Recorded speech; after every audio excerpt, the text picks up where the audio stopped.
If I have to find my computer is running slow, I have to troubleshoot it. पहला काम यह है कि अगर रिबूट नहीं हुआ, नो रिसेंट रिबूट, पिछले 1-2 घंटे में रिबूट नहीं किया, तो रिबूट मार दो। ठीक है, तो इससे आपकी 90% of the time problem sort out हो जाती है। दूसरा, आपको चेक करना है कि बैकग्राउंड प्रोसेसेस तो नहीं चल रहे।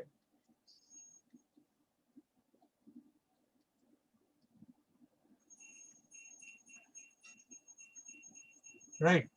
एक्चुअल में क्या है कि कुछ टीएसआर प्रोग्राम्स होते हैं, टीएसआर बोलते हैं terminate and stay residents. Terminate and stay residents, कुछ ऐसे प्रोग्राम्स होते हैं जो एक बार टर्मिनेट हो जाते हैं लेकिन आपके सिस्टम में, मेमोरी में बने रहते हैं और फिर टाइम टू टाइम वो एक्टिवेट हो जाते हैं। तो इस तरह के प्रोग्राम हमारे रिसोर्सेज को खाते रहते हैं।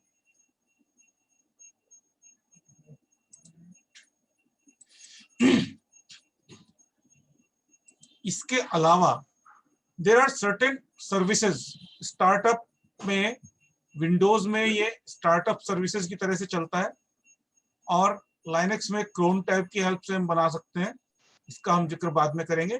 बट टीएसआर प्रोग्राम के साथ साथ कुछ स्टार्टअप प्रोग्राम, जैसे आप विंडोज में जाओगे, टास्क मैनेजर पे क्लिक करोगे,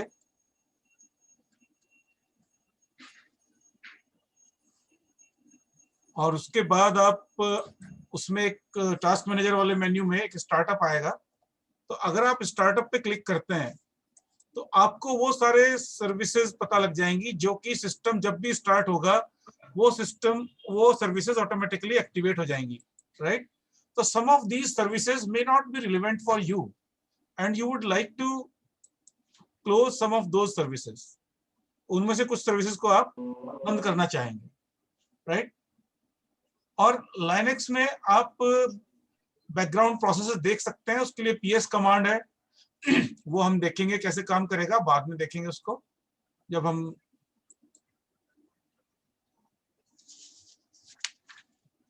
राइट। तो अभी तो आप ये मान के चलो कि जो आपके बैकग्राउंड प्रोसेसेस हैं उनको हमें रिमूव करना है, या जो स्टार्टअप सर्विसेज हैं which are not essential, these have to be removed. Right. Third step पे आपको क्या करना है, you have to delete temporary files.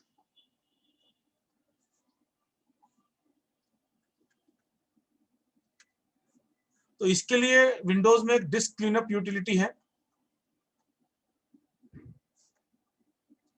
ये यूटिलिटी आप रन करेंगे तो आपकी जो टेम्पररी फाइल्स हैं वो डिलीट हो जाएंगी।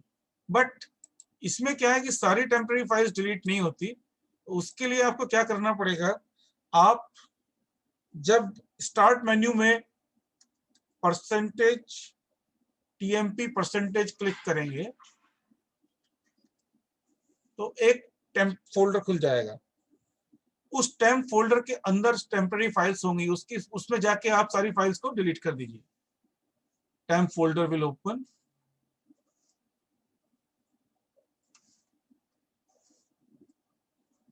Delete all files from it. Right. लेकिन इसमें क्या होगा कि कुछ फाइल्स आपकी टेम्परेरी अभी यूज में होंगी, वो डिलीट नहीं होंगी, तो उन फाइल्स को आपको स्किप करना पड़ेगा। तो इससे भी आपकी परफॉर्मेंस में इंप्रूवमेंट आ सकता है। चौथी चीज जो आपको देखनी है कि आपकी ड्राइव में कम से कम 200 MB से 500 MB का स्पेस बचा रहना चाहिए। क्योंकि अगर ये स्पेस मेरा जो रिमेनिंग स्पेस हार्ड डिस्क में इससे कम रह जाएगा तो क्या है कि जो स्वैप फाइल है, स्वैप फाइल के लिए ऑपरेटिंग सिस्टम को स्पेस चाहिए होता है, कई बार इसका साइज बढ़ाना पड़ता है। Operating system need to increase the size of swap file. तो अगर वो स्पेस अवेलेबल नहीं होगा तो सिस्टम की परफॉर्मेंस मेरी अच्छी नहीं आएगी। Right. Any doubts till this point? Sir ये सेकंड पॉइंट क्या है, एक बार फिर से बता देंगे? ये कौन सा, ये बैकग्राउंड प्रोसेस वाला? Yes sir. हाँ, एक्चुअली क्या है ना, बैकग्राउंड में कुछ प्रोसेसेस चलते रहते हैं, ठीक है।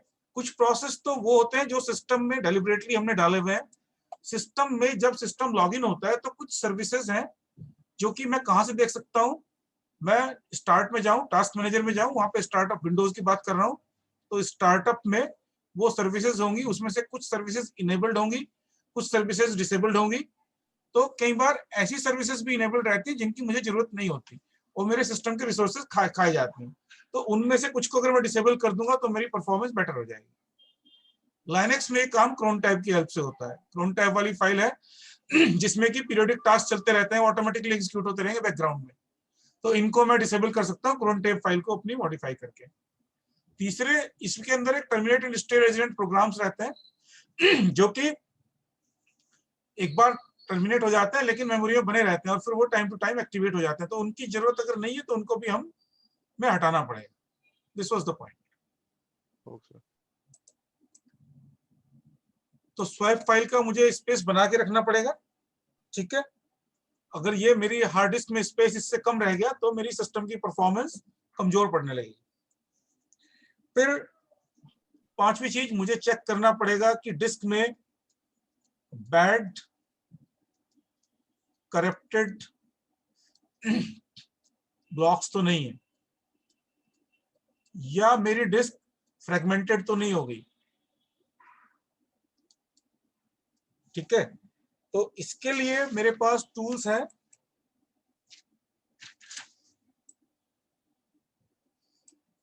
स्कैन डिस्क और चेक डिस्क।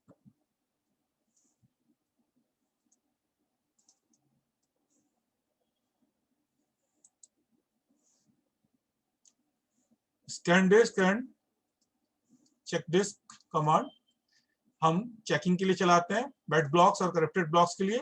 जबकि डीफ्रैगमेंट मुझे करना पड़ेगा। फ्रैगमेंटेशन आप समझते हैं ना, कि भाई ये मेरी हार्ड डिस्क है, इसमें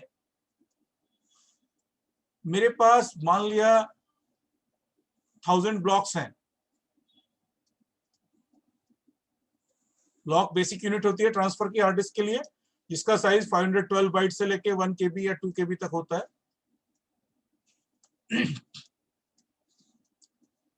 इसमें क्या है कि जब ये बहुत स्कैटर्ड होते हैं, एक ब्लॉक यहाँ, एक यहाँ, एक यहाँ, एक यहाँ, अलग अलग जगह है सारे ब्लॉक्स, चंक्स में नहीं है। तो क्या होगा, मुझे मान लिया एक फाइल को 20 ब्लॉक देने हैं, तो उसमें क्या है कि सारे ब्लॉक्स स्कैटर्ड हैं। तो हार्ड डिस्क से जब रीड करना शुरू करूंगा फाइल को तो हेड का मूवमेंट बहुत बढ़ेगा,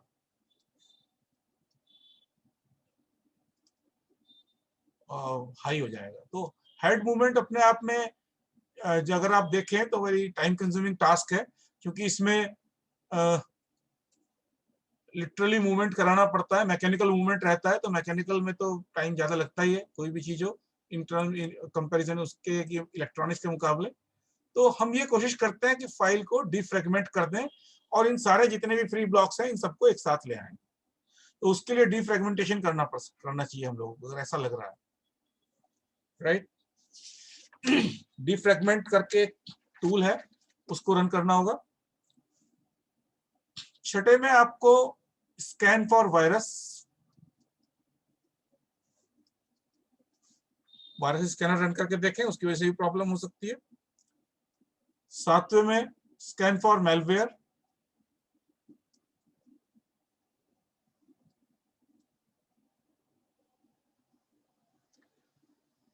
आठवें केस में हार्डवेयर कॉन्फ्लिक्ट्स हो सकते हैं। डिवाइस मैनेजर से आपको इंश्योर करना पड़ेगा डिवाइस मैनेजर में कि there are no conflict.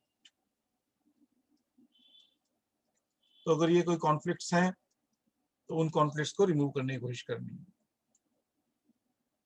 Then ये सारे काम आपने कर लिए तो आप विंडोज के अपडेट्स, अभी विंडोज 10 आप यूज कर रहे हैं, अगर कोई करंट अपडेट आया है तो आपने उसको इंस्टॉल नहीं किया तो आप उसको विंडोज के अपडेट्स को इंस्टॉल करें।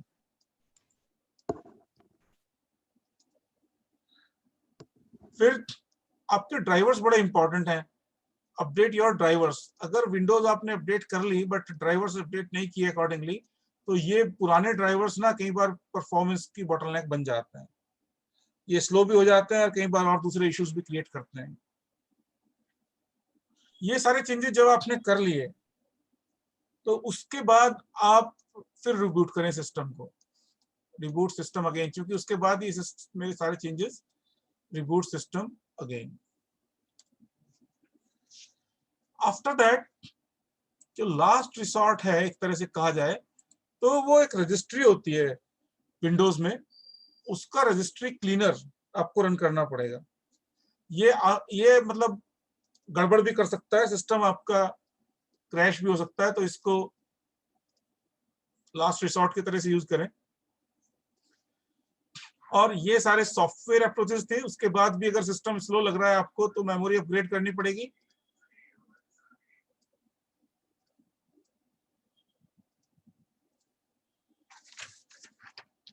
राइट, अब आपको कितनी मेमोरी की जरूरत है ये आप देखिए आपके हिसाब से। अगर एक रिसोर्स मॉनिटर करके एक टूल होता है विंडोज में, और लाइनक्स में हर रिसोर्स का अपना एक अलग टूल है। जो टूल्स की हम बात करेंगे, टॉप एक टूल है, एक सार है, फिर मैम स्टेट है, सीपीयू स्टेट है। इन सारे टूल्स की हम एक दिन बात करेंगे, बट अभी मैम स्टेट करके एक टूल है, ठीक है, तो इन सब की बात करेंगे। बट रिसोर्स मॉनिटर से हम पता लगा सकते हैं कि कौन सा प्रोसेस कितनी यूज कर रहा है, मेमोरी की मेरी क्या पोजीशन है। और अगर आपकी हार्ड ड्राइव की लाइट कॉन्स्टेंटली ब्लिंक कर रही है, HDD drive is constantly blinking, तो इसका मतलब यह है कि आपकी जो पेज फॉल्ट है वो बड़ी तेजी से हो रहा है। और पेज फॉल्ट जैसे मैंने वर्चुअल मेमोरी में बताया था वो कब होगा, जबकि मेरे पास फ्रेम्स कम होंगे और मुझे बार बार फ्रेम्स को रिप्लेस करना होगा। तो इसका मतलब मेरी मेमोरी शॉर्टेज आ रही है। यहां से मुझे पता लगेगा कि अगर मेरी हार्ड डिस्क बार बार कॉन्स्टेंटली ब्लिंक कर रही है तो इसका मतलब मेमोरी को बढ़ाना पड़ेगा। राइट, अब हम थोड़े से हार्डवेयर इश्यूज की तरफ आ गए। यहां तक 12 तक मेरे सॉफ्टवेयर इश्यूज थे, मेमोरी का मैंने पता किया। अब अगर मैं एक बेटर हार्ड डिस्क ला पाऊं, सॉलिड स्टेट ड्राइव,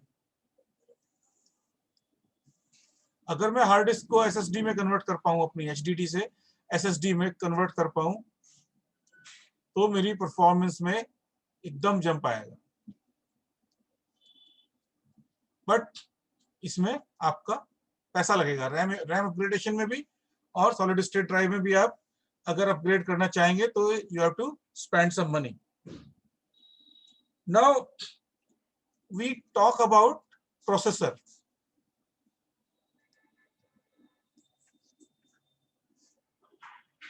तो आपका प्रोसेसर की जनरली क्या प्रॉब्लम होती है? कई बार आपको लगता है कि प्रोसेसर हीट कर रहा है,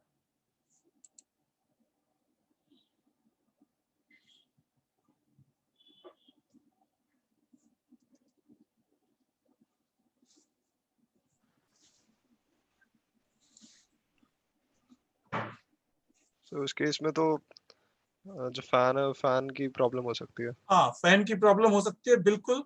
तो आपको एक्चुअली और भी कई सारी चीजें मैं बताऊंगा अभी, बट सबसे पहले तो हमें फैन को ही देखना है, ठीक है। एक तो डस्ट, डर्ट और हेयर्स वगैरह यहाँ पे हो सकते हैं, तो हम ब्लोअर का यूज करते हैं।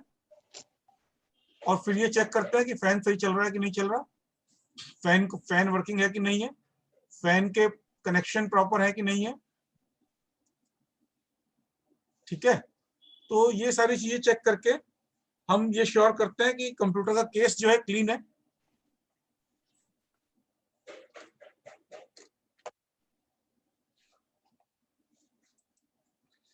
और जो वेंटिलेशन है वो प्रॉपर है।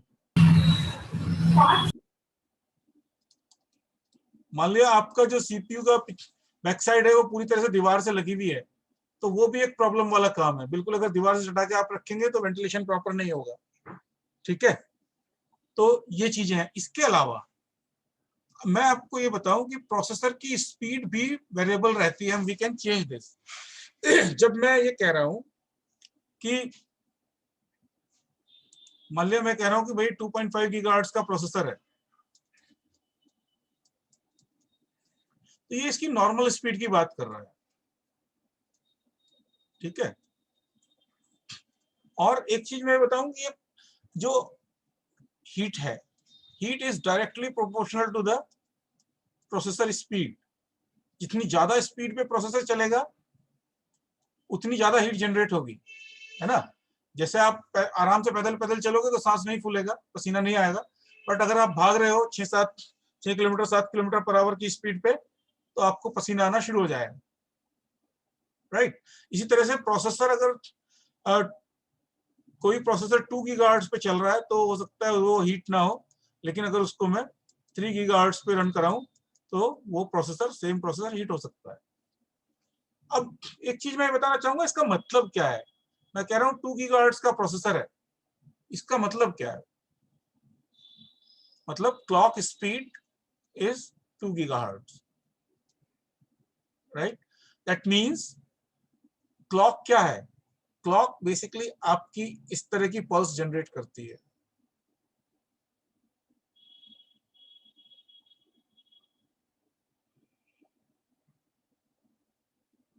ना, ये क्लॉक है। और जब मैं कहता हूं कि क्लॉक स्पीड 2 गीगाहर्ट्ज है, तो इसका मतलब 2 into 10⁻⁹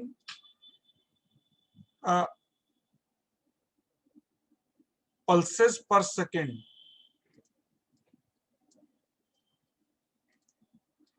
second are being generated, ठीक है ना। और जितने भी मेरे कंप्यूटर हैं वो ऑल आर डिजिटल सर्किट्स। तो उसमें जो एक्शन है जनरली दो तरह के होते हैं, एक एज ट्रिगर्ड सर्किट्स होते हैं और एक लेवल ट्रिगर्ड होते हैं। जनरली एज ट्रिगर्ड पे हम काम करते हैं। तो जनरली एक्शन जो है ना किसी भी सिस्टम में यहाँ पे होगा, यहाँ पे एक्शन होगा, अगला एक्शन यहाँ पे होगा, उससे अगला एक्शन यहाँ पे होगा। तो जितनी ज्यादा मेरी क्लॉक स्पीड होगी उतने ज्यादा ऑपरेशंस एक सेकंड में मैं कर पाऊंगा, राइट। तो अगर मेरा परफॉर्मेंस मुझे स्लो लग रहा है तो एक ये प्रोसेसर की स्पीड को ओवरक्लॉकिंग की भी फैसिलिटी रहती है। हम क्लॉक स्पीड बढ़ा सकते हैं with the help of overclocking. लेकिन अगर मुझे गर्म, उससे क्या होगा कि हीट ज्यादा जनरेट करेगा, परफॉर्मेंस बढ़ जाएगी। लेकिन परफॉर्मेंस भी जितनी आप स्पीड बढ़ाते हो, अगर आपने 2 गीगाहर्ट्ज से 2.5 गीगाहर्ट्ज की, यानी कि 25% इंक्रीज आपने किया, तो आपकी सिस्टम की परफॉर्मेंस में 5 से 10% ही इंक्रीमेंट आएगा। क्योंकि इस स्पीड का बेनिफिट लेने के लिए भी बहुत सारी चीजें, मेमोरी और वो सारी चीजें उस हिसाब से अपग्रेडेड आपकी नहीं होती। Is it clear?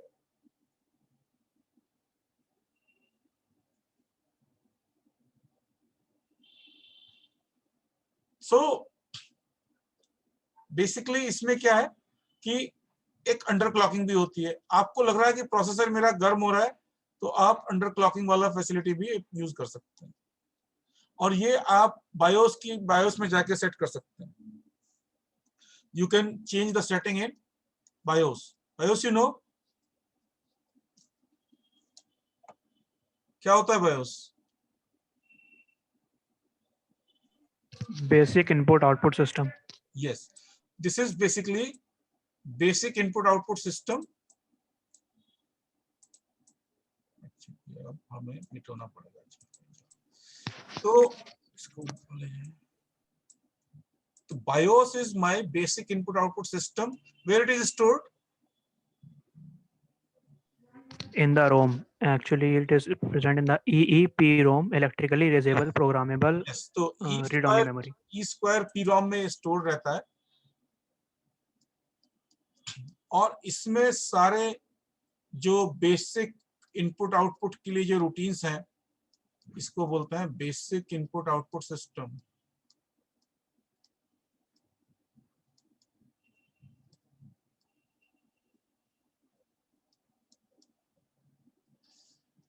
तो ये ई स्क्वायर पी रोम में रहता है स्टोर, क्योंकि हमें इसको परमानेंटली स्टोर करना है पहली चीज।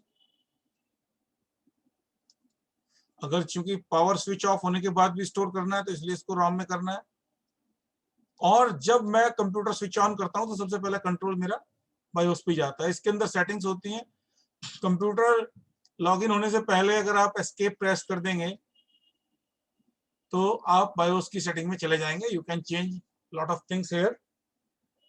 एंड तो मेरा पॉइंट यहाँ पे है कि यहाँ पे एक फैसिलिटी आपकी ओवरक्लॉकिंग और अंडरक्लॉकिंग की भी होती है। According to the performance, according to the requirement, you can either overclock or underclock a processor speed, right? Overclocking हम तब करेंगे जब हमें लग रहा है कि परफॉर्मेंस कम है, तो हम परफॉर्मेंस बढ़ाने के लिए सीपीयू की स्पीड बढ़ा देंगे, तो परफॉर्मेंस में कुछ ना कुछ इंप्रूवमेंट जरूर आएगा। अंडरक्लॉकिंग पे तब हम जाएंगे जब हमें लग रहा है कि सिस्टम हीट हो रहा है और फैन सही चल रहा है, उसके बावजूद भी सिस्टम हीट हो रहा है, तो जरूर ऐसा है कि प्रोसेसर की स्पीड कम करके हीट कम हो जाएगी, तो हीटिंग वाली प्रॉब्लम मेरी कुछ हद तक सॉर्ट आउट हो जाएगी। Making sense? Yes sir. Yes sir. फिर उसके बाद हम क्या करते हैं, ये सब हमने कर लिया तो एक पावरफुल हीट सिंक भी लगे होते हैं। जो मॉडर्न सिस्टम्स है ना, उसमें हीट सिंक लगे होते हैं। फैन के साथ साथ हीट सिंक का काम जो है हीट को एब्जॉर्ब करके रखना है। जब सिस्टम चल रहा है पूरी तरीके से तो हीट को एब्जॉर्ब करेगा, और जब सिस्टम बंद हो जाएगा तब ये हीट को रिलीज कर देगा। तो हमें पावरफुल हीट सिंक लगा के भी देखने की कोशिश करनी चाहिए अगर हीटिंग हो रही है तो। अगर मेरा हीट सिंक पावरफुल है तो ये ज्यादा एब्जॉर्ब कर पाएगा हीट को और सिस्टम मेरा सही से काम कर पाएगा। ओके।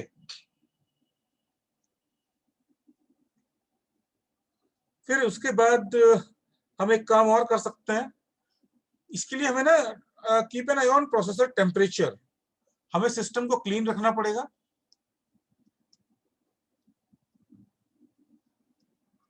प्रोसेसर का टेम्परेचर चेक करते रहना पड़ेगा। बहुत गर्म तो नहीं हो रहा, हाथ लगा के देख सकते हैं। एक अच्छा सीपीयू कूलर की हमें जरूरत पड़ेगी। गुड सीपीयू कूलर अगर हम यूज कर रहे हैं तो उससे बढ़िया फायदा होगा। एक सप्लीमेंट्री फैन भी हम लगा सकते हैं, क्योंकि अगर मेरा बहुत सारा काम ऐसा है जो बहुत सीपीयू इंटेंसिव है तो सप्लीमेंट्री फैन लगा के हम एक उसको अपने बॉक्स को बेटर कूलिंग दे सकते हैं। ठीक है। Position the system properly. तो these are the thing with the help of which we can improve this problem of heating. ये सारे भी काम अगर नहीं आते तो उसके बाद भैया सब कुछ एक फॉर्मेट मारो, लो लेवल फॉर्मेट मारो हार्ड डिस्क को, और दोबारा से ऑपरेटिंग सिस्टम को इंस्टॉल करो।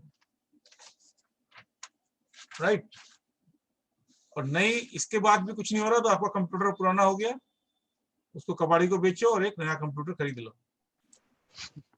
ठीक है। तो ये हो गया।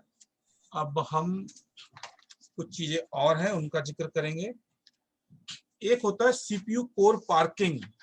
जब मैं मल्टीपल कोर्स की बात करता हूं, सीपीयू कोर पार्किंग, मेरे पास ये 4 कोर्स हैं अवेलेबल। तो जरूरी नहीं है कि चारों के चारों कोर्स को मैं साइमल्टेनियसली एग्जीक्यूट करूं। तो विंडोज में एक प्रोसेसर पावर मैनेजमेंट इंजन है, प्रोसेसर पावर मैनेजमेंट इंजन।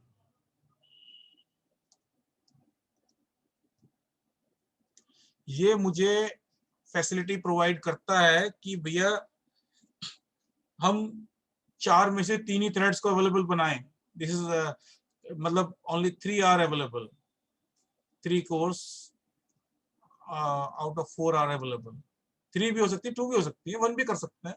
हमने इस कोर को पार्क कर दिया, मान लिया ये कोर अवेलेबल नहीं है, अभी पार्किंग में है। जब जरूरत पड़ेगी इसको दोबारा से पार्किंग में निकाल के यूटिलाइज कर लेंगे। तो इससे क्या होगा कि ज्यादा कोर नहीं चल रही तो मेरा सिस्टम का हीटिंग कम हो जाएगा, पावर की रिक्वायरमेंट कम हो जाएगी। क्योंकि 4 कोर्स चल रही।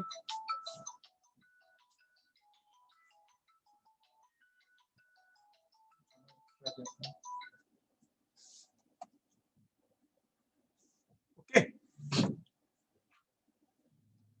so only 3 cores out of 4 cores are active. 1 core has been parked. एक चीज ये कर सकते हैं हम, इससे हमारी पावर रिक्वायरमेंट और हीटिंग कम हो जाएगी।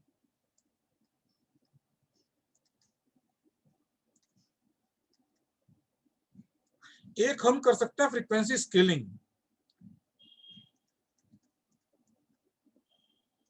जो मैंने अभी बताया आपको, ओवरक्लॉक, अंडरक्लॉक, वही चीज ये है।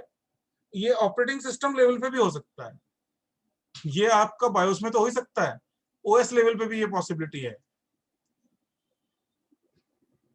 अगर मेरी सीपीयू ये फैसिलिटी प्रोवाइड करती है, ये बहुत जरूरी है, सीपीयू प्रोवाइड करेगी ये फैसिलिटी, तभी हम इसको अंडरक्लॉक या ओवरक्लॉक कर पाएंगे। बहुत सी सीपीयू इस तरह से डिजाइन होती हैं जो कि अंडरक्लॉक या ओवरक्लॉक नहीं की जा सकती, तो हम ओएस लेवल पे कर देते हैं इसको। एक मेरा टर्बो बूस्ट होता है, during the normal system load CPU in system operate as standard clock, और फिर हम इसको टर्बो बूस्ट मोड में ले आते हैं। टर्बो बूस्ट मोड में मेरा परफॉर्मेंस बेटर हो जाता है। तो मेरा कहने का पर्पस ये है, इस तरीके से हम सीपीयू के हेल्प से अपनी परफॉर्मेंस की ट्यूनिंग कर सकते हैं। Is it clear? ओके, तो ये था why my computer is running slow, what to do. ये सारे काम हमने बता दिए। अब हम बात करते हैं परफॉर्मेंस मैट्रिक्स की, और अगर परफॉर्मेंस मेरा सही नहीं आ रहा तो कैसे उसको पता लगाना, कहाँ पे बॉटलनेक है, कहाँ पे प्रॉब्लम है, ये एक दूसरे तरीके से बात करेंगे। हमने डॉक्यूमेंट को सर एक क्वेश्चन और पूछा गया था अभी कि हाँ। What to look when you go for to buy a new laptop. Yes, चलो उसकी भी बात कर लेते हैं, है ना। अभी इसको हम न्यू डॉक्यूमेंट कर लेते हैं।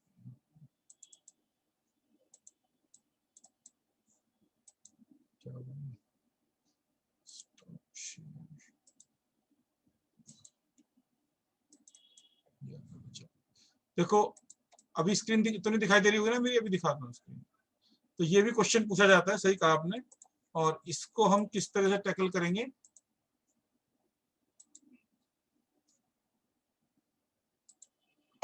देखो जो बेसिक चीजें हैं, आपको ये तो लैपटॉप तो आप सब लोगों ने खरीदे ही होंगे, तो एक तो आपको सीपीयू देखना है,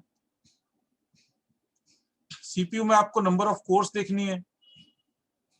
स्क्रीन दिखाई दे रही है? व्हाट्सएप आ रहा है सर आपका। कोर्स अब आएगी, अब आ रही होगी, है ना। Yes sir. Number of course आपको देखनी है। एक इसमें हाइपर थ्रेडिंग की फैसिलिटी होती है, वो फैसिलिटी है कि नहीं है वो देखना पड़ेगा, ठीक है। उसके बाद आपकी on chip cash, on chip cash कितनी है ये देखना पड़ेगा। उसके बाद आपको इनकी क्लॉक स्पीड देखनी पड़ेगी, सीपीयू की क्लॉक स्पीड सबसे इंपॉर्टेंट है, ठीक है। आपका 2 गीगाहर्ट्ज का प्रोसेसर है कि 3 गीगाहर्ट्ज का प्रोसेसर है। फिर इसके अंदर, अभी मैं सीपीयू की बात कर रहा हूं सर, फिर आपको देखना पड़ेगा कि टर्बो बूस्ट की फैसिलिटी है कि नहीं है, फ्रीक्वेंसी स्केलिंग की फैसिलिटी है कि नहीं है।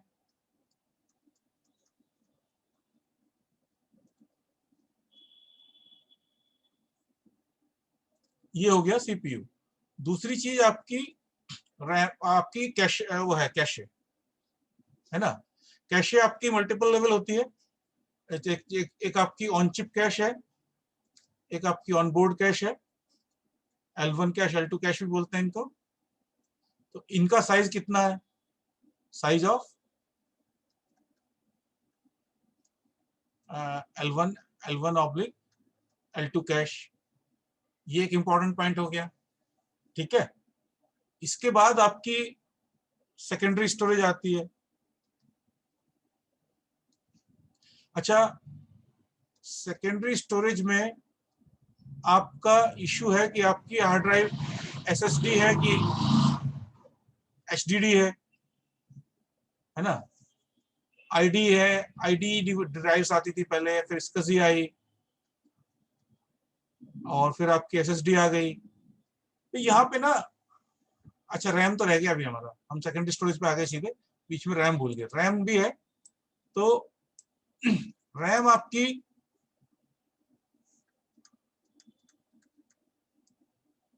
DDR4 है कि DDR6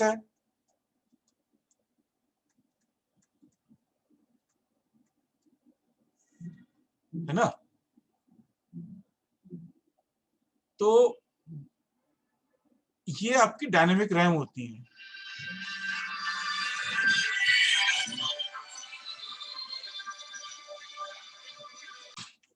आपकी रैम की स्पीड बड़ी इंपॉर्टेंट है। रैम का साइज एक तो आपको डिसाइड करना पड़ेगा, आप 4 GB रैम पे जा रहे हैं कि 8 GB रैम पे जा रहे हैं। फिर रैम की अपनी एक स्पीड होती है, ऑपरेटिंग स्पीड, ठीक है। फिर आपकी मेमोरी बस होती है।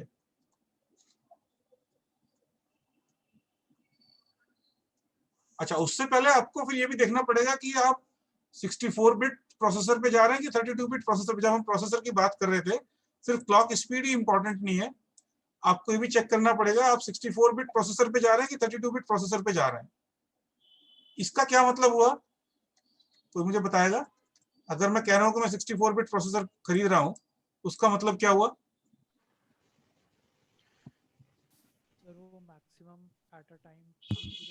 सर जो सिस्टम बस का साइज है वो डिपेंड करता है कि 32 बिट है 64 बिट है।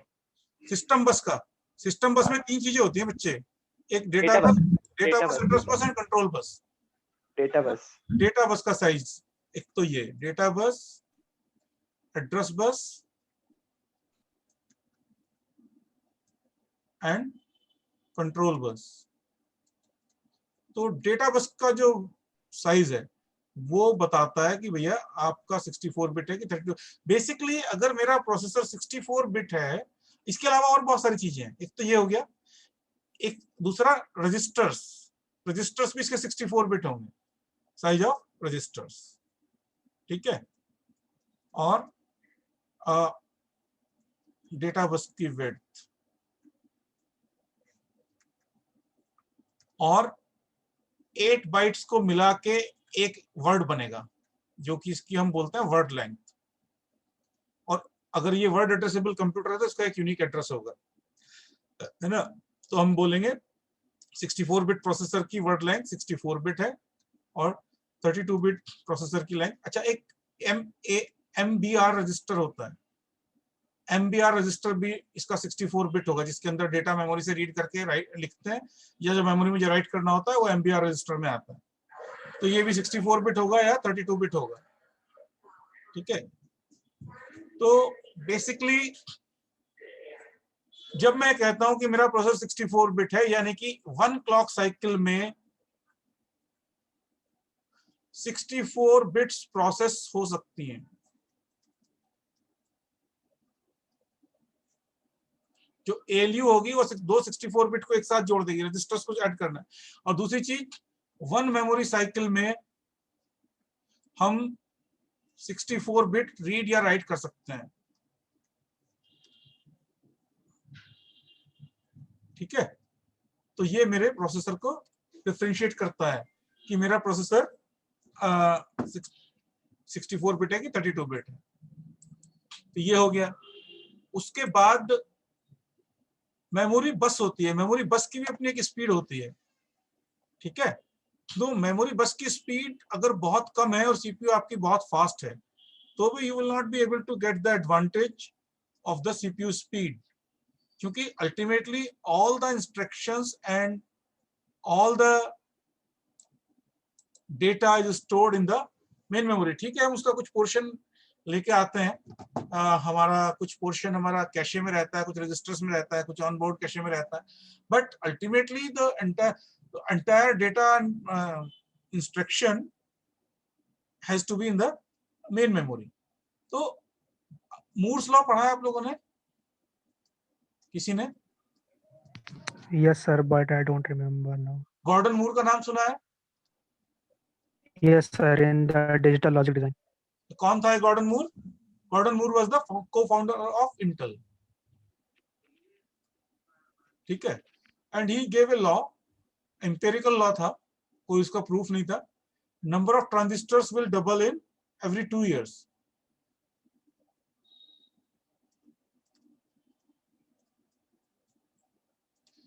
Will in per unit area double in every 2 years. Same chip area में नंबर ऑफ ट्रांजिस्टर हर 2 साल में डबल हो जाएंगे। तो ये गॉर्डन मूर ने लॉ दिया। उसकी वजह से क्या हुआ कि सीपीयू की स्पीड हम इंक्रीज करते रहे और ये ऐसे बढ़ती चली गई। अब आके थोड़ा प्लेटो हो गया। उसके बाद हमने फिर उसकी भी रीजंस हैं। एक तो हीट डेसिपेशन, हीट वॉल आ गई। अगर एक लिमिट से स्पीड ज्यादा बढ़ाएंगे तो हीट इतनी हो जाएगी, उसको संभालना मुश्किल हो जाएगा। दूसरी, पावर की रिक्वायरमेंट बहुत बढ़ जाती है, पावर वॉल भी आ गई। तीसरी, speed of light, ultimately electron से ट्रांसफर हो रहे हैं एक जगह से दूसरी जगह। जब सिग्नल जा रहा है, वोल्टेज जा रही है, तो इलेक्ट्रॉन ही फ्लो हो रहे हैं। तो स्पीड ऑफ लाइट से भी तेज तो इलेक्ट्रॉन फ्लो नहीं हो सकता, तो उसकी वजह से दिक्कत आती है। तो इसकी वजह से हम एक स्पीड एक लेवल तक नहीं बढ़ा सकते, लेकिन हम यहाँ तक फिर भी आ गए। और ये 3 गीगाहर्ट्ज की जो स्पीड है ना, ये तो 2005 में आ गई थी। 2005-2007 में ये 3 गीगाहर्ट्ज की स्पीड थी, वहीं पे हम रुके हुए हैं। लेकिन अब क्या हुआ, अब हमने करना शुरू कर दिया, कोर्स पढ़ानी शुरू कर दी। पहले डुअल कोर आया, फिर क्वाड कोर आया, फिर ऑक्टा कोर आया, फिर मल्टी कोर आ गया। तो अच्छा, ये मेमोरी की स्पीड है। ये गैप इन दोनों के बीच में अभी भी बना हुआ है, और इस गैप को फिल करने के लिए ही हम कैशे लाते हैं, चाहे वो L1 कैशे हो या L2 कैशे हो। तो मुझे मेमोरी, जब मैं लैपटॉप खरीद रहा हूँ या डेस्कटॉप खरीद रहा हूँ, तो I have to consider this speed of memory बस। ओके, ये भी आपकी मेगाहर्ट्ज या गीगाहर्ट्ज में होगी। मान लिया 1 गीगाहर्ट्ज है या 700 मेगाहर्ट्ज है, तो you have to consider this also. और कोई चीज आपके दिमाग में आ रही हो तो?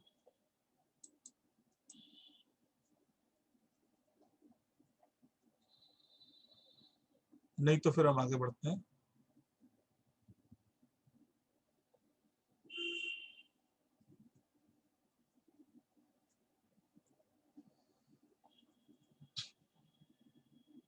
अच्छा, जो L1 कैश है ना या L2 कैश, ये SRAMs होती हैं, static RAMs, static random access memory.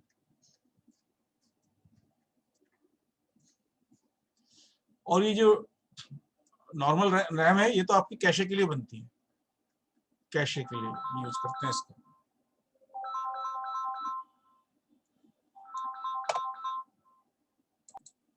ये जो SRAM है, इसकी सेल ट्रांजिस्टर से बनी होती है, ठीक है। बेसिकली ट्रांजिस्टर्स का सर्किट अभी मुझे याद नहीं है, बट इसमें 6 ट्रांजिस्टर लगते हैं एक तरह से, ये मान के चलो, एक सेल के अंदर 1 बिट के लिए। और ये फास्ट होती है क्योंकि ये इलेक्ट्रॉनिकली डेवलप कर रही है। ये पे यहाँ पे क्या है, यहाँ पे कैपेसिटर होता है। इस कैपेसिटर को हम चार्ज कर दें तो कहते हैं कि 1, और ये कैपेसिटर नॉट चार्ज्ड है, चार्ज्ड है तो 1 और नॉट चार्ज है तो 0। इस तरह से सिंपल सी सेल होती है इसकी, तो ये स्पेस भी कम लेती है और इसकी कॉस्ट भी कम होती है। These are very costly and these are not very costly DRAMs, चाहे वो DDRs हैं, DD4 हैं, जो भी हैं। डायनेमिक रैम की बात मैं एक जनरल में कर रहा हूँ। तो क्या होता है कि इसमें कैपेसिटर में चार्ज लीक होता रहता है। तो शुरू में ये 1 था, तो ये चार्ज लीक होकर 0 पे पहुंच जाएगा, तो इनको हमें डायनेमिकली पीरियडिकली रिफ्रेश करना होता है।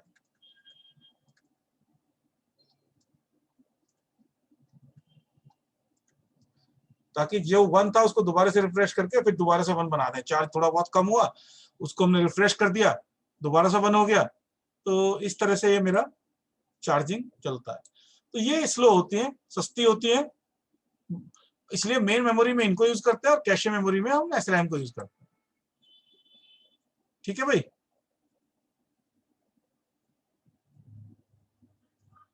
अब हम बात करते हैं परफॉर्मेंस की। परफॉर्मेंस की कौन कौन सी मैट्रिक्स हैं और किस तरह से वो काम करती हैं।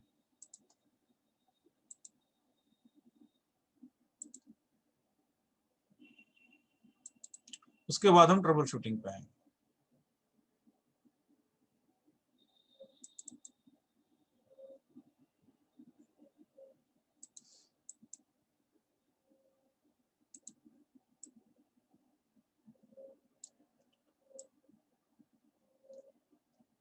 यहां पे जो हम बात कर रहे हैं बेसिकली सीपीयू की बात करते हैं सबसे पहले। ठीक है, तो सीपीयू में एक जो परफॉर्मेंस प्रोसेसर मैट्रिक्स है वो है सीपीयू यूटिलाइजेशन। जब सीपीयू शेड्यूलिंग भी आपने पढ़ा होगा तो उसमें भी सीपीयू यूटिलाइजेशन एक इंपॉर्टेंट मैट्रिक्स कि आपका सीपीयू यूटिलाइजेशन कितने % हो रहा है ना। अगर 80% से ऊपर आ रहा है लंबे समय तक के लिए, थोड़ी बहुत देर के लिए स्पाइक आया चला गया कोई दिक्कत नहीं है, बट सस्टेनेबली लॉन्ग पीरियड के लिए अगर 80% से ऊपर आपका सीपीयू यूटिलाइजेशन आ रहा है तो इसका मतलब प्रोसेसर की बॉटलनेक है, कहीं प्रॉब्लम है। You need to take care of it. Okay, अब ये बॉटलनेक कैसे बन रही है उसके लिए there are various parameters based upon which we can find, and there are various tools की बात हम बाद में करेंगे। अभी हम परफॉर्मेंस मैट्रिक्स की बात करते हैं। एक तो user time spent on user processes, कितना टाइम मेरा यूजर प्रोसेसेस में लग रहा है, कितना प्रोसेस मेरा कर्नल में लग रहा है, क्योंकि मैंने बताया कि ऑपरेटिंग सिस्टम भी एक प्रोसेस है, ये भी सीपीयू एग्जीक्यूट कर रही है, इसमें भी टाइम लग रहा है और मेरा यूजर प्रोसेसेस में भी टाइम लग रहा है। User processes generally operating system के प्रोसेसेस कर्नल मोड में चलते हैं, और ये मॉनिटर मोड भी बोलते हैं इसको, प्रिविलेज मोड बोलते हैं, और ये मेरे यूजर मोड में चलते हैं।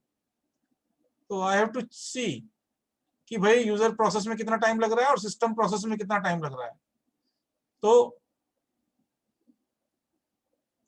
अगर बहुत ज्यादा टाइम सिस्टम प्रोसेस में लग रहा है लंबे समय तक, तो इसका मतलब कहीं ना कहीं प्रॉब्लम है, या तो नेटवर्क में प्रॉब्लम है या ड्राइवर में प्रॉब्लम है।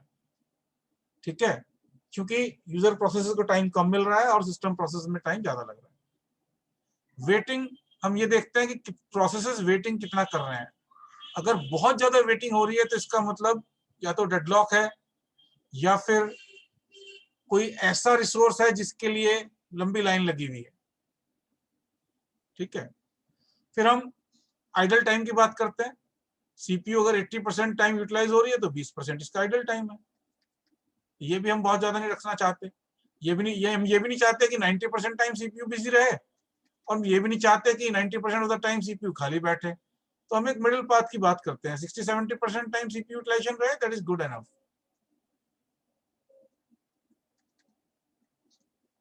समझ में आया भाई?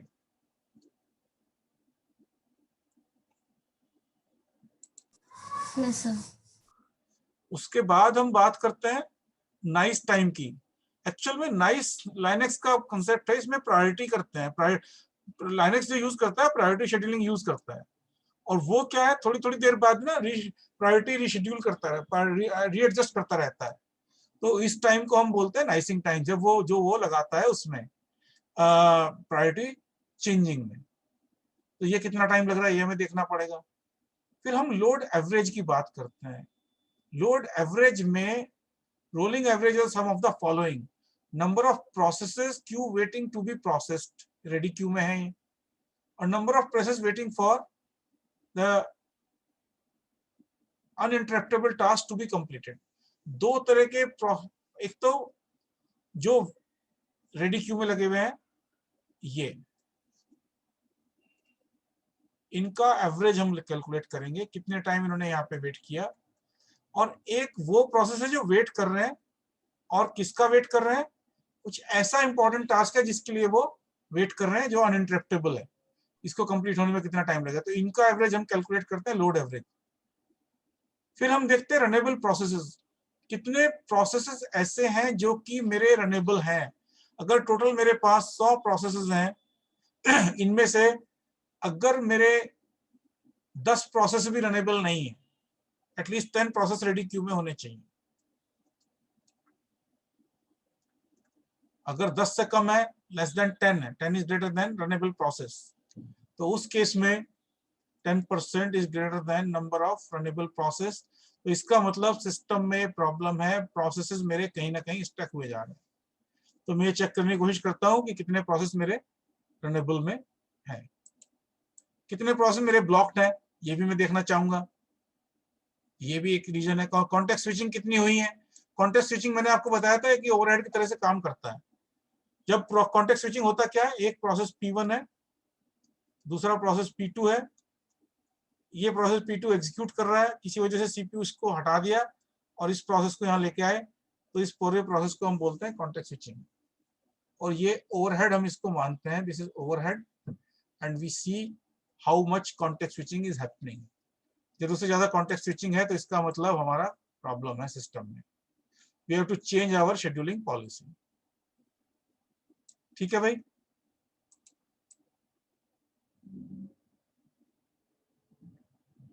इंटरप्ट्स की हम बात करते हैं, हार्डवेयर इंटरप्ट कितने आए, सॉफ्टवेयर इंटरप्ट कितने आए एक पर्टिकुलर टाइम में, और अगर इंटरप्ट हाई इंटरप्ट वैल्यू आ रही है तो इसका मतलब बॉटलनेक कहीं बन रही है या डिवाइस ड्राइवर में कहीं प्रॉब्लम है। तो इन सब चीजों से हम क्लू लेने की कोशिश करते हैं कि भैया ये सारी परफॉर्मेंस मैट्रिक्स है, and depending upon the value of these we try to take clue what can be the problem.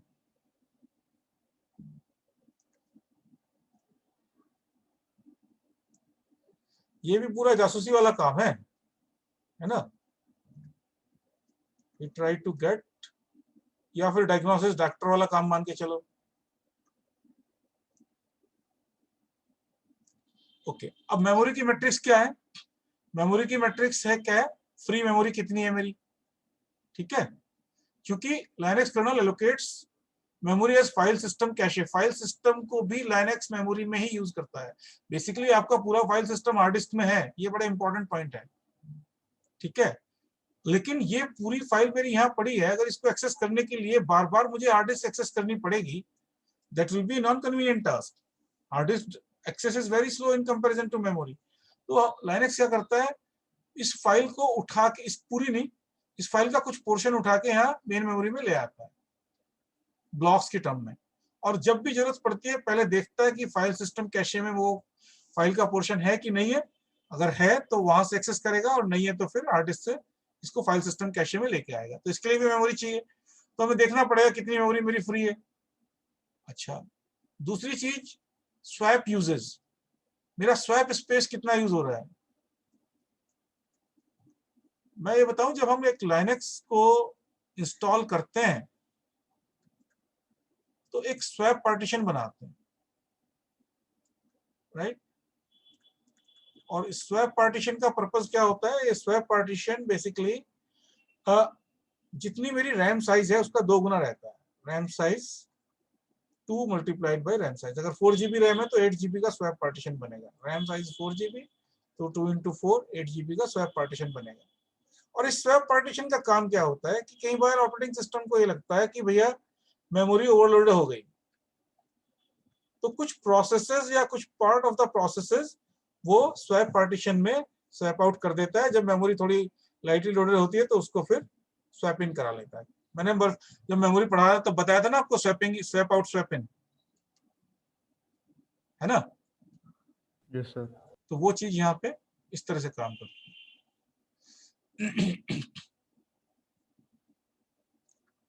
फिर आप बफर कितने आपके खाली हैं, कैशे आपकी कितनी खाली है, कितना यूटिलाइजेशन हो रहा है, वो सारी चीजें पता लगेंगी। कर्नल कितनी मेमोरी यूज कर रहा है, एक्टिव मेमोरी कितनी है, इनएक्टिव मेमोरी कितनी है, इन सारी परफॉर्मेंस मैट्रिक्स के बेसिस पे we try to find some clue and we try to see whether bottleneck जो बन रही है वो मेमोरी की वजह से तो नहीं है। फिर आपके नेटवर्क इंटरफेस मैट्रिक्स भी है। नेटवर्क इंटरफेस मैट्रिक्स में रहता है कितने पैकेट रिसीव हुए, कितने पैकेट सेंड हुए, कितनी बाइट्स भेजी, कितनी बाइट रिसीव हुई, कॉलिजन पर सेकंड, कितने कॉलिजन हो रहे हैं, है ना। तो इन सब चीजों का हम टेक केयर करते हैं। अब हम बात करें बॉटलनेक की। कैसे पता लगेगा कि बॉटलनेक मेरी कहाँ पे हो रही है? मेरी बॉटलनेक सीपीयू पे है कि मेरे बॉटलनेक जो है मेरी वो मेमोरी पे है, कहाँ पे? ये तो मैट्रिक्स थी। अब कैसे हम बॉटलनेक को डिसाइड करेंगे कहाँ पे मेरी बॉटलनेक आ रही है? तो एक तो high CPU utilisation does not means CPU is doing work.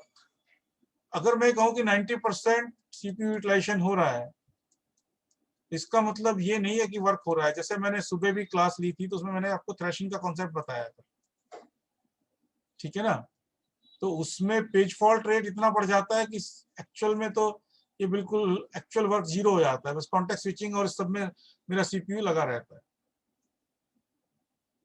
तो servers are often over configured with CPU and under configured with disk।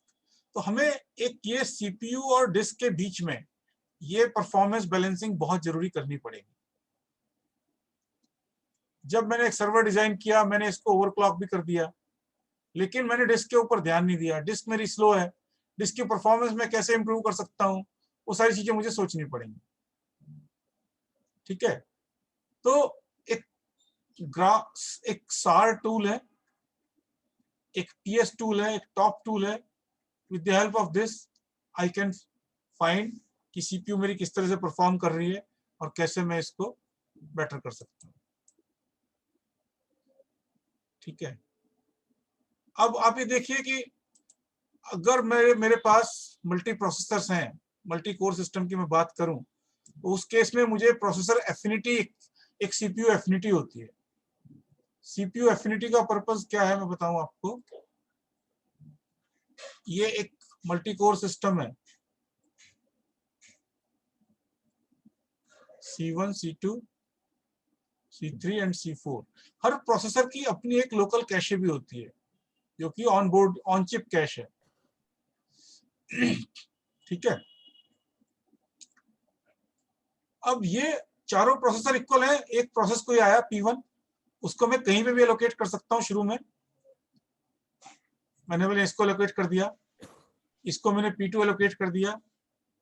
अब ये प्रोसेस बाहर निकल गया किसी वजह से। जब ये प्रोसेस दोबारा आएगा, अगर मैं इसको C1 की जगह C2 दूं तो परफॉर्मेंस पे मेरी डिग्रेडेशन आएगा, क्योंकि इस कैशे में इसके अंदर कुछ इस प्रोसेस का डेटा पड़ा रहेगा। तो मुझे यहाँ पे फिर वो दोबारा लेके आना पड़ेगा C2 की कैशे में। तो इसको हम बोलते हैं प्रोसेसर एफिनिटी। इस प्रोसेस P1 की कोर C1 के साथ एफिनिटी डेवलप हो गई है, और हम ये चाहेंगे कि ये हमारी सीपीयू एफिनिटी एक इंपॉर्टेंट रोल प्ले करती है। दो तरह की आर्किटेक्चर होती है, एक यूमा और एक pneuma.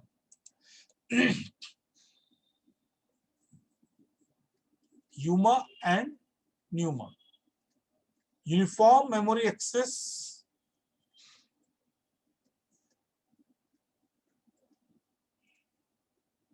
And non uniform memory access, non UMA. तो ये मेरी न्यूमा है। यूमा में क्या होता है, यूनिफॉर्म मेमोरी एक्सेस में एक कंबाइंड कैश होती है। हर प्रोसेसर की अपनी अलग कैश नहीं होगी, और एक ये कंबाइंड कैश होगी। तो और ये चारों इससे कनेक्टेड होंगे। ये भी इसको एक्सेस कर सकता है, ये भी कर सकता है, ये भी कर सकता है, ये भी कर सकता है। इस केस में प्रॉब्लम नहीं आएगी, प्रोसेस सीपीयू एफिनिटी इतनी प्रॉब्लम नहीं करती। But in case of NUMA this is very important and we have to take care at we means operating system has to take care that processor affinity is maintained. UMA और NUMA concept clear हुआ आपको? Yes sir.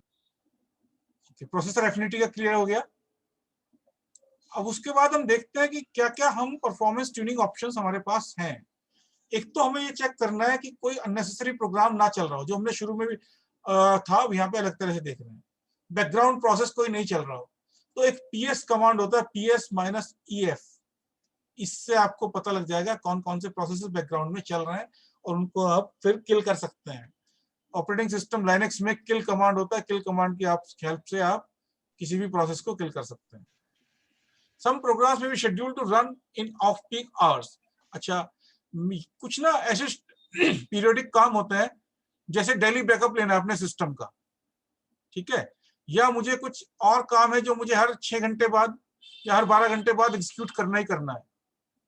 तो उस case में मैं क्या कर सकता हूं कि इस एक्टिविटी को ऐसे टाइम पे शेड्यूल करूं जो बैकग्राउंड में चलेगा, बैकअप प्रोसेस। इसको अगर मैं रात को 2 बजे से सुबह 5 बजे तक, 2 AM से 5 AM तक करूं, उस टाइम पे बाकी लोड मेरा कम रहेगा, तो मेरे बैकअप आर्काइविंग और ये सारे प्रोसेस मैं इस तरह शेड्यूल करूं तो मैं यह कर सकता हूं। इसके लिए लाइनेक्स में क्रोन होते हैं। क्रोन क्या होते हैं उसके बारे में मैं एक अलग क्लास लूंगा थोड़ी सी, तब आपको पता लगेगा। आज तो शायद मौका ना लगे, मैं बताऊंगा, ठीक है। फिर identify non critical CPU intensive processes. Top command की हेल्प से हमें पता लग जाएगा कौन सा प्रोसेस कितना % सीपीयू यूटिलाइज कर रहा है। तो अगर वो नॉन क्रिटिकल है, उस प्रोसेसेस को हम रीनाइज कर सकते हैं, उनकी प्रायोरिटी हम कम कर सकते हैं। रीनाइज से ये प्रोसेस है P1, ये बहुत सीपीयू टाइम खा रहा है, इसकी प्रायोरिटी लो है, तो मैं इसकी रीनाइज करके इसकी प्रायोरिटी अभी हाई है इसलिए ज्यादा इसको सीपीयू मिल रहा है, तो रीनाइज करके मैं इसकी प्रायोरिटी कम कर सकता हूं ताकि जो दूसरे क्रिटिकल प्रोसेसेस हैं उनको टाइम मिल सके। अब हम टास्क सेट करके सीपीयू एफिनिटी कर सकते हैं, किस प्रोसेस को किस प्रोसेसर के साथ हम कर सकते हैं। जो मैंने सीपीयू एफिनिटी की बात की थी वो एक टास्क सेट की हेल्प से हो सकता है। It is better to scale up bigger CPUs than scale out more CPUs. अगर हम बिगर सीपीयू लेके आए मोर सीपीयू की बजाय, तब हमें बेनिफिट मिलेगा, क्योंकि सिंगल थ्रेड एप्लीकेशन जो है वो एक फास्टर सीपीयू। मेरे पास 2 ऑप्शन है, मैं अपनी कोर को 4 की जगह 6 कर दूं, C1 C2 C3 C4। एक ऑप्शन ये है कि मैंने इसमें 2 कोर और जोड़ दी, C5 C6। और दूसरा ऑप्शन मेरे पास ये है कि मैं C1 C2 C3 C4 इन चारों की फ्रीक्वेंसी को 2 गीगाहर्ट्ज की जगह 3 गीगाहर्ट्ज कर सकूं। तो I should prefer this one. बस सिर्फ हीटिंग की दिक्कत है, अदरवाइज परफॉर्मेंस इसमें बेटर आएगी। क्योंकि पैरेललिज्म का फायदा लेने के लिए अगर मैं कोर 4 से 6 करूंगा तो मेरी परफॉर्मेंस 1.5 टाइम नहीं बढ़ेगी, ये इंक्रीमेंट 1.1 टाइम या 1.2 टाइम आएगा। जबकि यहाँ पे 2 गीगाहर्ट्ज से 3 गीगाहर्ट्ज करने पे हो सकता है 1.3 या 1.4 टाइम का मेरा परफॉर्मेंस, 1.5 टाइम यहाँ पे भी नहीं आएगा because of the memory and other things. But I should go for faster and bigger CPUs instead of more CPUs. Okay.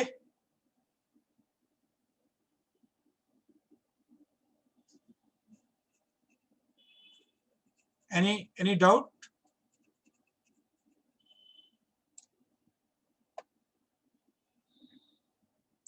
No doubt. Either OST हो रहा है, सारा समझ में आ रहा है, I don't know. किसी की समझ में आ रहा है भाई? Anyone? Yes, sir. ठीक है। नहीं, एक को भी समझ में आएगा तो मेरा पढ़ाना सार्थक है, नहीं तो फिर एक की भी नहीं आ रहा तो फिर फायदा नहीं। Can you raise hands? किस की समझ में आया है अभी तक at least more than 50%? Yes, sir. Dushyant, महिमा, आप ये सर्कल सा बना हुआ है ना, ये कौन है? नाम बताएं अपना। सर दिव्या। ओके। अर्पित की समझ में आया? आकाश मित्तल, आप हैं यहाँ पे? नहीं है। अभिषेक जैन, यस सर, आ रहा समझ है। में आया भाई? कुछ आ रहा है? हाँ जी। सूरज ठाकुर, यस सर। कितना आ रहा है समझ में आया? अच्छा, आ गया। यश, हेलो, यस सर। हाँ यश, कुछ समझ में आ रहा है भाई? यस सर, सब कुछ। अच्छा, आप कौन से कॉलेज से हैं? सर USICT गुरु Govind Singh Tripathi university Delhi. Okay okay, चलिए। ओके, अब हम बात करते हैं मेमोरी की बॉटलनेक्स हमें कैसे पता लगेंगी, राइट? सो पहली चीज तो हमें मेमोरी अवेलेबल इसी से पता लगेगी। अगर मेरे पास फिजिकल मेमोरी एक लिमिट से कम चली गई तो फिर मुझे देखना पड़ेगा, है ना, तो आपको ये देखना पड़ेगा कि कौन सी एप्लीकेशन आपने स्टार्ट की है जिसकी वजह से एकदम मेमोरी अवेलेबल एकदम रिड्यूस हो गई।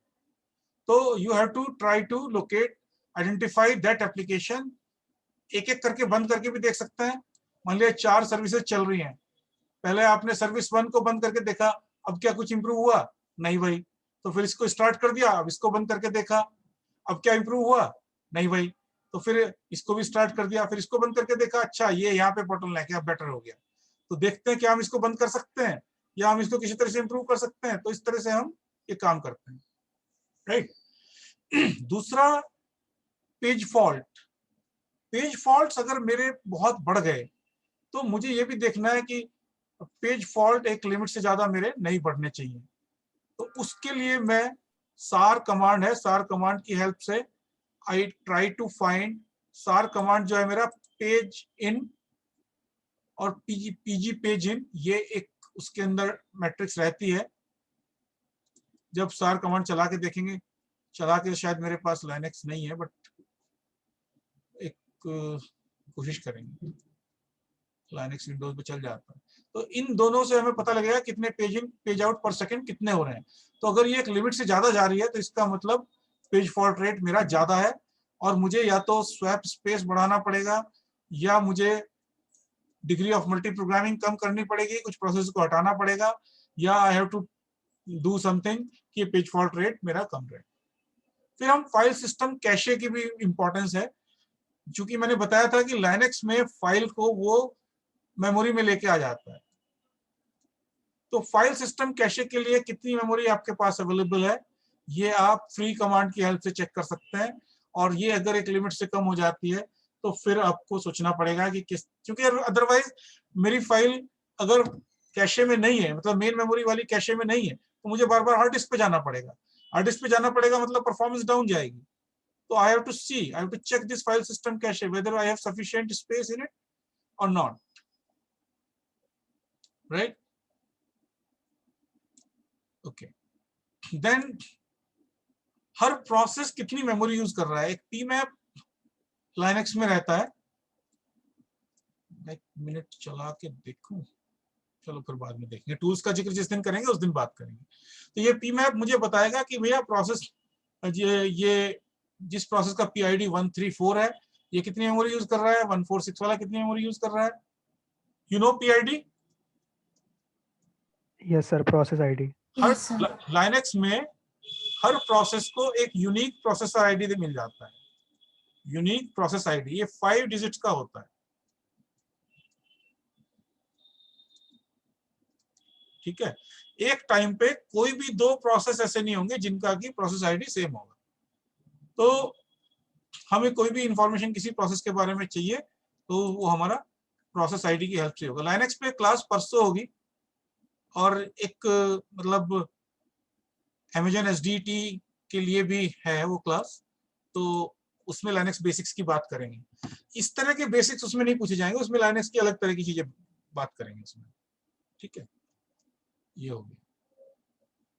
अब हम बात करते हैं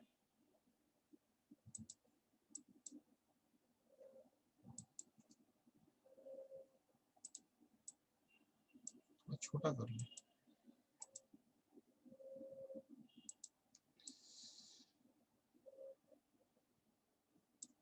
अब जब हम बात करते हैं उसमें नेटवर्किंग में, तो कितने पैकेट मेरे ड्रॉप हुए, है ना। फायरवॉल की वजह से कितने पैकेट मेरे ड्रॉप हुए और नेटवर्क बफर की वजह से मेरे कितने पैकेट ड्रॉप हुए। इन सारी चीजों की वजह से पैकेट ड्रॉप बढ़ सकते हैं। फायरवॉल हम इंस्टॉल करते हैं, फायरवॉल भी अपने आप में एक टॉपिक है, उसका भी हम जिक्र करेंगे जब हम नेटवर्किंग पे आएंगे।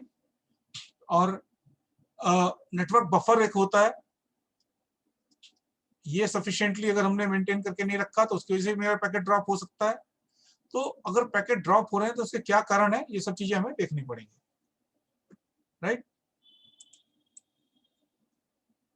फिर हम ओवररन्स की बात कर रहे हैं। Number of times network interface run out of buffer space, possible bottleneck in network buffer और नेटवर्क क्यू। 2 चीजें होती हैं, एक नेटवर्क बफर होता है, एक नेटवर्क क्यू लेंथ होती है। नेटवर्क बफर और एक नेटवर्क क्यू। इन दोनों को अगर हमने सफिशिएंटली मैनेज नहीं किया, उस वजह से अगर बफर मेरा ओवरफ्लो हो गया, अगर मैंने छोटा बफर रखा या मेरी क्यू लेंथ मैंने मैक्सिमम साइज जो क्यू का मैक्सिमम रखा है वो कम रखा, तो मेरे पैकेट ड्रॉप होने शुरू हो जाएंगे। तो इन सब चीजों का मुझे ध्यान रखना पड़ेगा कि ऐसा ना हो। फिर मुझे ये देखना पड़ेगा कितने फॉर्म फ्रेम्स मेरे फॉल्टी हैं। तो ये किस कारण से हो सकता है? फॉल्टी का मतलब मैंने भेजा 1010100001 और उसकी जगह चला गया 1011000101। तो ये एरर तब हो सकती है जबकि मेरा ब्रोकन केबल हो, कोई कहाँ पे कोई प्रॉब्लम हो केबल के अंदर, या नेटवर्क में मिसमैच हो रहा हो, जो फॉर्मेट जिस फॉर्मेट में डेटा चाहिए उस फॉर्मेट में डेटा नहीं मिल रहा है। तो these are the network errors. फिर ब्लॉक डिवाइसेस होती हैं। ब्लॉक डिवाइसेस आपकी दो तरह की डिवाइसेस होती हैं, एक ब्लॉक डिवाइस और एक, कोई बताएगा कौन सी दूसरी तरह की डिवाइस होती है?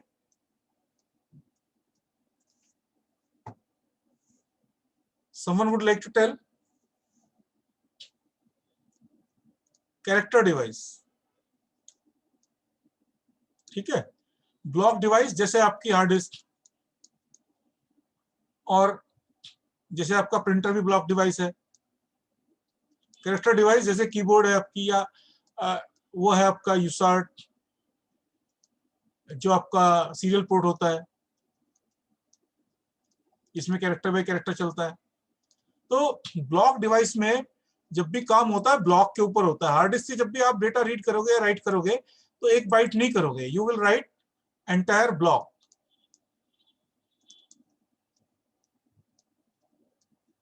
राइट। तो ये एंटायर ब्लॉक को आपको रीड करना है। ये ब्लॉक का साइज 512 बाइट भी हो सकता है, 1 किलोबाइट भी हो सकता है, डिपेंडिंग अपॉन द डिवाइस। तो अब मैं जब ब्लॉक डिवाइस की बात कर रहा हूं तो ब्लॉक डिवाइस में आईओ वेट, मुझे एक तो ये चेक करना है कि आईओ वेट का टाइम कितना है, वेटिंग टाइम में कितना टाइम लग रहा है। तो high sustained value indicates IO bottleneck. मान लिया मेरे पास एक हार्ड डिस्क है और 10 में से 5 प्रोसेस मेरे यहाँ पे लगे हुए हैं, वेट कर रहे हैं, तो ये आईओ वेट में टाइम स्पेंड कर रहे हैं।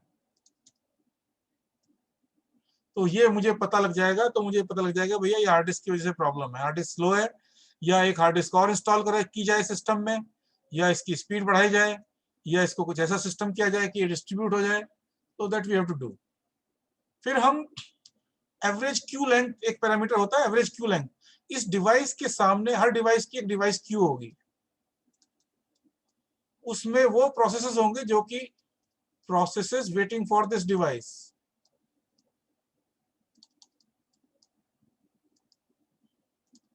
जो कि इस डिवाइस के लिए वेट कर रहे हैं, है ना। तो उस डिवाइस के लिए वेट कर रहे हैं तो उसकी हम average length, average queue length हम चेक करते हैं। एवरेज क्यू लेंथ की हमने एक वो रख लिया कि भाई अगर 2 या 3 प्रोसेस वेट कर रहे हैं डिवाइस के लिए फिर तो ठीक है, लेकिन अगर इससे ज्यादा होते हैं तो फिर इसका मतलब प्रॉब्लम है, बॉटलनेक बन रही है ये डिवाइस, और we should try to sort it out.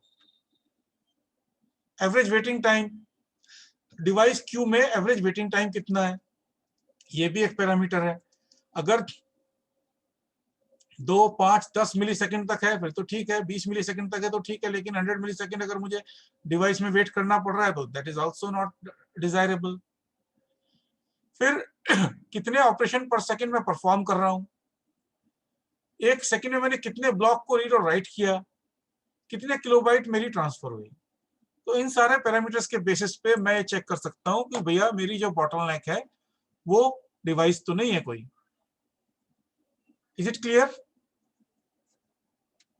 How to find the bottleneck, और कहां कहां बॉटलनेक हो सकती है, कोई मुझे बताएंगे आप में से? कौन कौन सी बॉटलनेक हमने डिस्कस की? मेमोरीज में हो सकती है सर, नेटवर्क में हो सकती है, मेमोरी, नेटवर्क, सीपीयू। सबसे पहले सीपीयू बोला करो, हाईएस्ट प्रायोरिटी इसकी है, सेकंड प्रायोरिटी इसकी है, तीसरे पे आपका मेमोरी आ गया, नेटवर्क आ गया, फिर डिवाइसेस आ गई, है ना। तो ये सारी चीजों में आपकी कहीं पे भी परफॉर्मेंस बॉटलनेक हो सकती है। इन सब के लिए टूल्स हैं, खासतौर से मैं लाइनेक्स की बात कर रहा हूँ।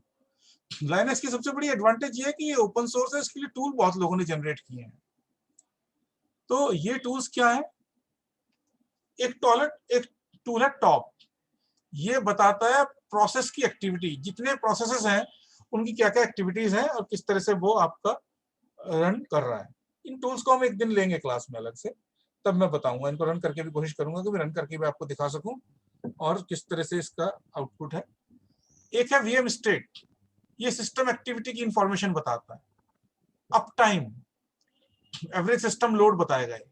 PS and PS tree,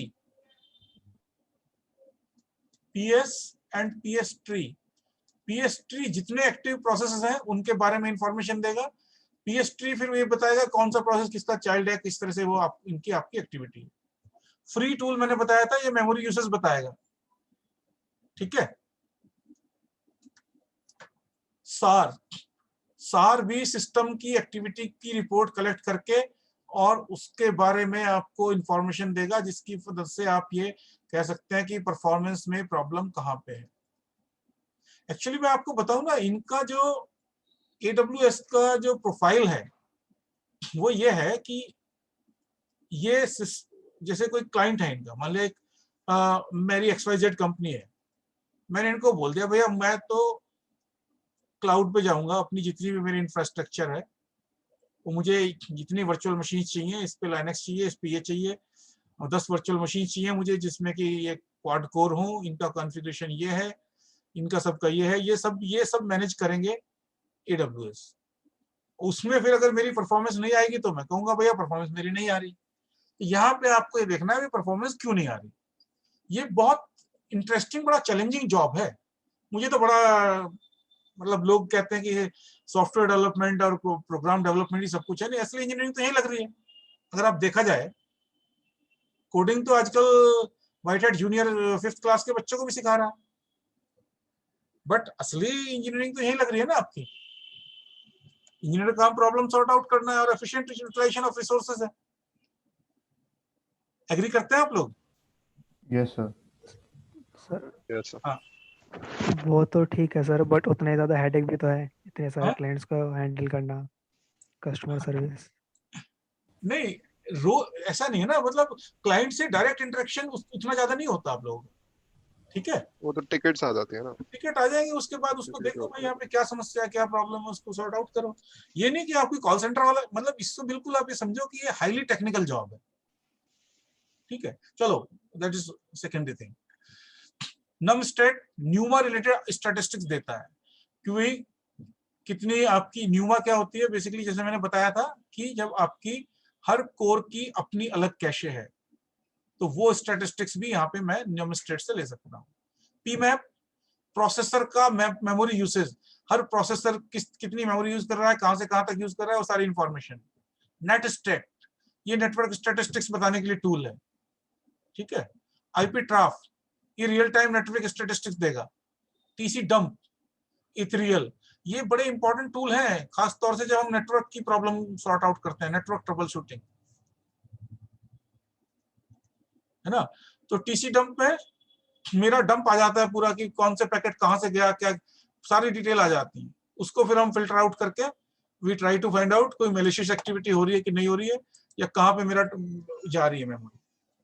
एनमॉन, collect and report system activity. Strace, system calls, ये इंपॉर्टेंट टूल इस तरह से है कि एस्ट्रेस जो कॉल है, ये सिस्टम कॉल्स कितनी टाइम ले रही है, कौन कौन सी सिस्टम कॉल मेरी एग्जीक्यूट हुई, ये बड़ा इंपॉर्टेंट है। अगर मुझे ये देखना है कि कहीं कर्नल में तो प्रॉब्लम नहीं है। प्रॉक फाइल सिस्टम, ये कर्नल स्टैटिस्टिक्स प्रोवाइड कराता है। ठीक है। तो these are the various tools with the help of which we can perform trouble shooting.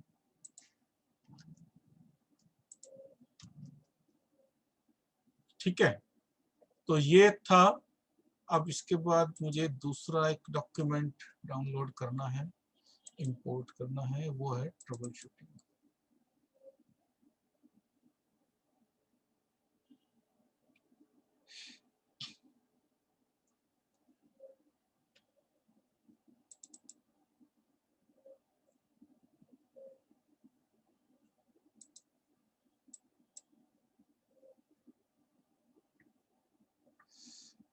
देखिए,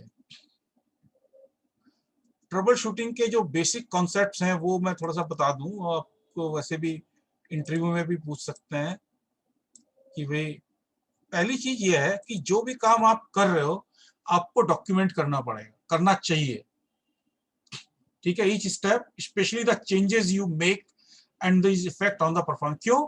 दो रीजन है। एक रीजन तो यह है आपने कोई चेंज किया, आपने प्रॉब्लम डिटेक्ट की, इस वजह से ये प्रॉब्लम हो सकती है, उस वजह से उसकी वजह से हो सकता है परफॉर्मेंस और डिग्रेड हो जाए, ये कई बार होता है, तो you have to undo it. Change, performance degrade, दो पॉसिबिलिटी हो सकती है, या तो परफॉर्मेंस डिग्रेड हो, या पर तीन है बेसिकली, परफॉर्मेंस सेम रहे, या फिर परफॉर्मेंस आपकी इंप्रूव हो। यही तो बात है ना। तीनों केसेस में ये इंपॉर्टेंट है डॉक्यूमेंटेशन। इन दोनों केसेस में तो इसको अनडन करना पड़ेगा। भाई परफॉर्मेंस सेम रही तो क्यों हम चेंज करें, चलती में फायदा तो कुछ हुआ नहीं। परफॉर्मेंस डिग्रेड हुई तो भी अनडन करना पड़ेगा। अगर परफॉर्मेंस इंप्रूव हुई तब ज्यादा इंपॉर्टेंट है डॉक्यूमेंटेशन का, क्योंकि जब भी कोई ऐसी सिमिलर प्रॉब्लम आएगी I can refer my document and from that I can see that अच्छा ऐसी प्रॉब्लम आई थी तो मैंने ये किया था, राइट। तो ये इंपॉर्टेंट है डॉक्यूमेंटेशन।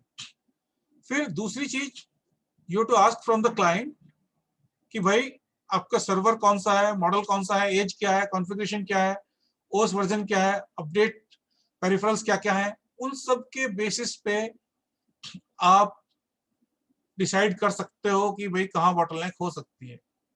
तीसरी चीज, प्रॉब्लम क्या आई, एरर मैसेजेस कौन से डिस्प्ले हो रहे हैं, ठीक है ना, ये भी आपके पास आपको पूछना पड़ेगा।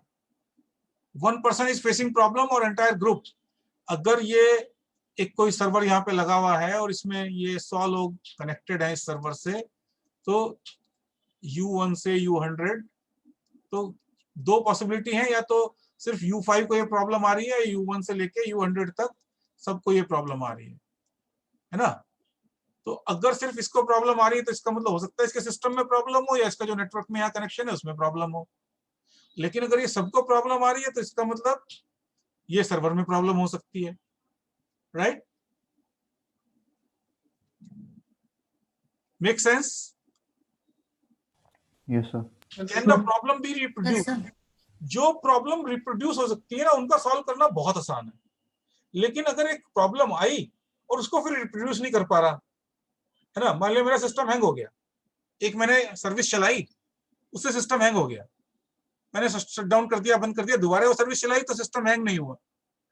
अब वो कहाँ पे क्या हुआ उसको मैं कैसे कैसे आइडेंटिफाई करूं, क्योंकि जब तक रिप्रोड्यूस करने के लिए क्या स्टेप्स हैं अगर वो मुझे पता लग जाए, तो मान लिया स्टेप 1, स्टेप 2, स्टेप 3, स्टेप 4 मैं कर दूं तो मेरी प्रॉब्लम रिप्रोड्यूस हो जाएगी। तो इन चारों स्टेप में कहीं प्रॉब्लम है तो मैं एक एक करके आइसोलेट कर सकता हूं, बट अगर रिप्रोड्यूस नहीं हो रही तो वो दिक्कत हो जाएगी। प्रॉब्लम शुरू कब हुई थी, क्या कोई स्पेसिफिक टाइम पे हो रही है, क्या ये धीरे धीरे बढ़ रही है प्रॉब्लम। मान लिया मेमोरी लीकेज की प्रॉब्लम है, एक बार मेमोरी लीक होना शुरू हो जाता है ना किसी किसी प्रोग्राम में, तो ये प्रॉब्लम बढ़ती चली जाती है, धीरे धीरे सारी मेमोरी खा जाएगा। तो हमें ये भी चेक करना पड़ेगा ये प्रॉब्लम धीरे धीरे बढ़ रही है या एकदम बढ़ी। क्या कुछ लॉग्स अवेलेबल हैं? सिस्टम लॉग फाइल मेंटेन करता है, जो भी सिस्टम की एक्टिविटी है, खास तौर से लाइनेक्स में लॉग फाइल मेंटेन होती हैं। These log file are very useful when troubleshooting is required. वो लॉग के बारे में भी हम क्लास करेंगे, आज हम सिर्फ ट्रबल शूटिंग और परफॉर्मेंस की जनरल बात कर रहे हैं, लॉग्स की और टूल्स की बात हम करेंगे, इसमें मुझे एक क्लास और देनी पड़ेगी। आप प्रायोरिटी क्या है प्रॉब्लम की, अगर बहुत हाई प्रायोरिटी है भैया, अगर हल्की फुल्की प्रॉब्लम है तो इसको रोका जा सकता है, बाद में देखेंगे पहले, और इससे पहले वाले जो टिकट जनरेटेड हाई प्रायोरिटी के उनको सॉल्व करना पड़ेगा। What is related cost of this problem, इसकी प्रॉब्लम की कॉस्ट कितनी है, क्या इससे कोई ऑर्गेनाइजेशन को नुकसान हो रहा है कि नहीं हो रहा है। तो इन सब चीजों के बेसिस पे हम डिसीजन लेते हैं। अब हम बात करते हैं सर्वर की परफॉर्मेंस की। सर्वर की परफॉर्मेंस में किस तरह से हम,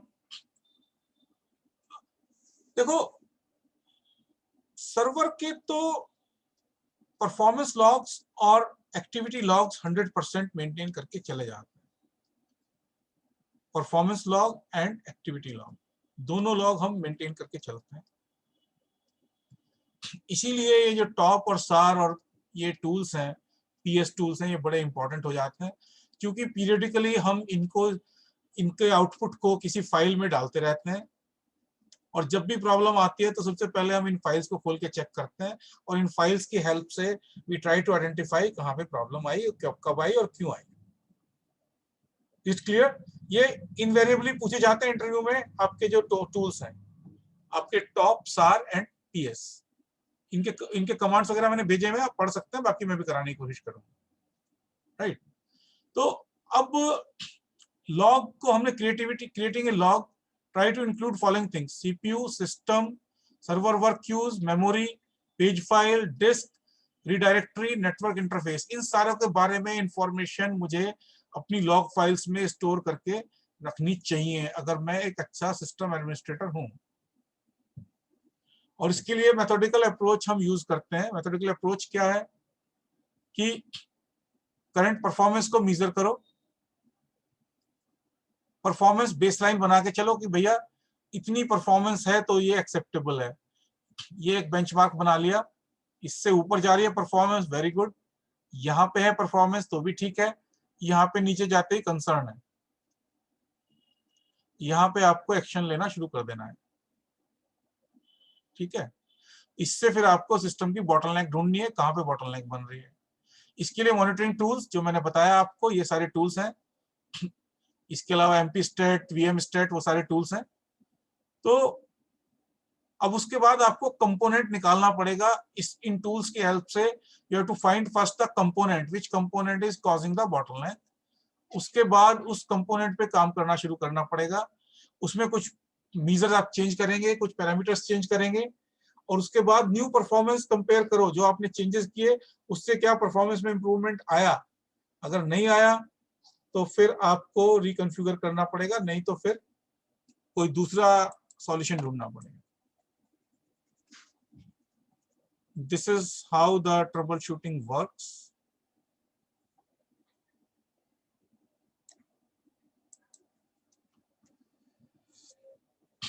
ओके, ठीक है, आज इतना ही रखते हैं। टूल्स किसी और दिन करेंगे क्लास में, कल करते हैं, आगे टूल्स ही हैं फिर सारे। ठीक है? किसी को कोई डाउट हो तो पूछ लो अभी। ये जो टूल्स हैं, ये टूल्स हैं या कमांड्स हैं? नहीं, ये टूल्स हैं बेसिकली। टूल्स लाइनक्स में ना, पीएस तो कमांड है, लेकिन जो टॉप है, सार है, ये आपको इंस्टॉल करने पड़ेंगे। ठीक है? ये अपने आप नहीं आते कुछ तो। अच्छा, कमांड भी क्या है बेसिकली? लाइनक्स में जो कमांड है वो बाइनरी फाइल्स हैं, प्रोग्राम्स ही हैं। उन प्रोग्राम्स, वो कुछ बिल्ट इन प्रोग्राम्स हैं जो कि जब भी आप इंस्टॉल करोगे ऑटोमेटिकली आ जाएंगे, और कुछ ऐसे हैं जिनको कि आपको इंस्टॉल करना पड़ेगा। टूल और कमांड में फर्क क्या है बेसिकली, आप ये बताओ।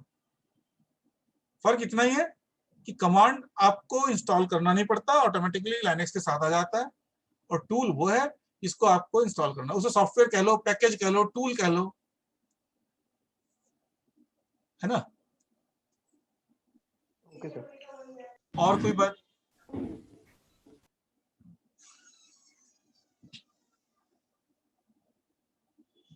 नथिंग? ठीक है, thank you. Thank you, sir.